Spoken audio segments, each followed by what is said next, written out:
খেয়েছি, লেবু জলটা খাওয়া বন্ধ আছে। দেখো এই হরলিক্স, তো দেখো এইখানে আলু আর ফুলকপি। গুড মর্নিং ফ্রেন্ডস, কেমন আছো? আশা করছি ভালো আছো, আর আমি খুব ভালো আছি। তো তনুজ ব্লগ এন্ড কুকিং এর পক্ষ থেকে নতুন একটি ভিডিওর সঙ্গে তোমাদেরকে স্বাগত জানাচ্ছি। এখন বাজে যে কি 9টা। ওদিকে হরলিক্স আছে বাবা, জুনিয়র হরলিক্স, তুমি আজকে প্রথম খাওয়া তো তাই ঠিক আছে।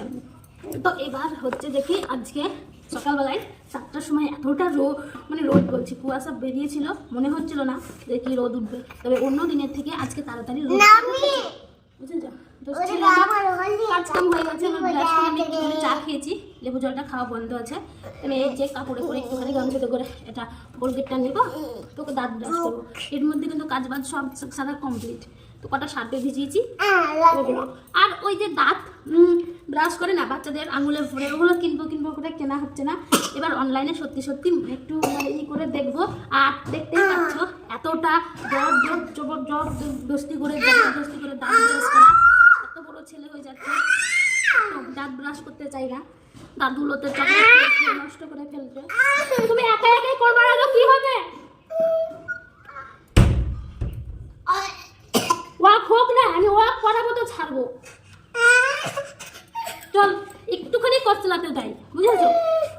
মুখটা ধোয়াবো, দুধ খাওয়াবো, তো দুধটা খাওয়াবো না, অন্য একটা কিছু শুরু করেছি আজ থেকে। তো চলো তোমাদেরকে যখন খাওয়াবো তখন থেকে তোমাদের সঙ্গে দেখো এই হরলিক্সটা নিয়েছি, জুনিয়র হরলিক্স। এর আগে ছেলেগুলো থাকে।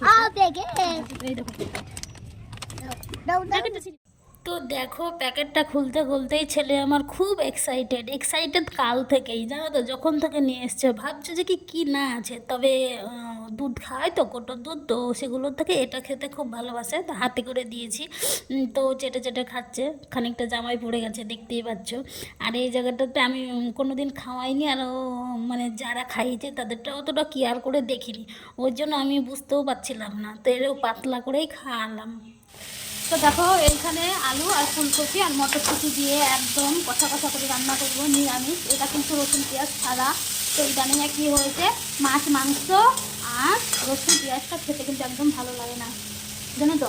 তো ওর জন্য দেখো আলু ফুলকপি নিরামিষ, অনেকদিন খাইনি, বেশ কিন্তু আমাকে ভালো দেয়। এটা ভাত দিয়ে রুটিতে দুটোই সব খেতেই ভালো লাগে। আমি একবেলা ভাত খাই, একবেলা রুটি খাই, ওই জন্য। তো যাই হোক, যা খেতে দিলো খেতে দেবে, কালকে রেখে দেবো, কালকে খাওয়া হবে। তো এখানে আলু আর ফুলকপি দমটা করবো। আর এখানে দেখো গাজর আর মটরশুঁটি বানিয়ে রেখেছি, ধুয়ে জল ঝরাতে দিয়েছি ওইখানে। তো এই মুগ ডালটা করব, ভেজ ডাল। তো এই ডালটা করা কমপ্লিট হয়ে গেছে, শুধু ফোড়ন দিব তাই। আর এখানে রয়েছে পেঁয়াজগুলি আর আলু লম্বা করে। তো আলুটা আমার ছেলে খেতে ভালোবাসে যেহেতু, সেই জন্য আলু আর পেঁয়াজগুলি একসঙ্গে ভাজা করবো। তো একটু মিষ্টি হয়, আমার ছেলে বেশ ভালো হয়। আর এখানে আলু আর গাজর নিয়েছে, এটা সেদ্ধ দেবো, বুঝেছ।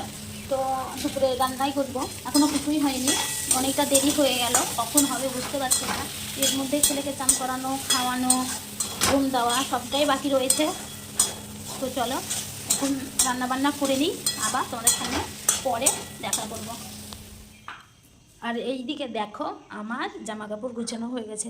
তো জামা কাপড় গুছানোর পরে ভাবলাম যে কি দুপুরে একবারে নিচে যাব, তো যখন ঝাঁপ দিয়ে নিই, আর এখন 2টো 2:30 বাজছে, তো 4টের দিকে ঝাঁপ দিতে গেলে অন্ধকার ভাব হয়ে যায়, খুব ঠান্ডা কুড়েমো ভাব লাগে। তো এক লাগারে কাজ করতে বেশ ভালো লাগে। তো দেখো মুড়ি টুড়ি সব ছড়িয়ে রেখেছে, তাই দুপুর আমি ঝাঁপ দিয়ে নিই। তো চলো এখন ঝাঁপ দিয়ে নিই, পরে আবার তোমাদের সঙ্গে দেখা করব। তো রাত বাজে যে কি এখন 9:30, এর মধ্যে আমি ঘর ঝাড় দিয়েছি, তারপরে বিছানাটা পরিষ্কার করেছি, আর রুটি বানিয়ে নিচে নিয়ে চলে এসেছি। যেহেতু ওপরে খুব ঠান্ডা লাগে, জানো তো, টাইসের ঘরে বেশি ঠান্ডা লাগে, ওই জন্য আমি খাবারটা নিচে নিয়ে এসেছি। আর রাত্রিবেলায় ঘরটা ঝাড় দিয়ে রাখি, সকালবেলার কাজ এগিয়ে রাখি, যেহেতু সকালবেলায় ঘরটা মুছলেই হয়, সেই জন্য। আর এইখানে দেখো উপরে ঘরে তালা মেরে এসছে, তো চাবিটা থালাতেই রেখে গেছে, তো ভুল করে আবার না খেয়ে নিই। আর সকালবেলায় উঠেছি, দেড়খানা মানুষেরও কাজ শেষ হয় না। আর দেখো মুখটা লাগতে এই জায়গাতে কালসিটা পড়েছে, সেই জন্য ব্যথা লাগছে। মুখটা লাগতেই আমার ওই জায়গাটাতে হাত পড়ে হচ্ছে যে কি মানে ব্যথা লাগছে, তাই তোমাদেরকে দেখালাম।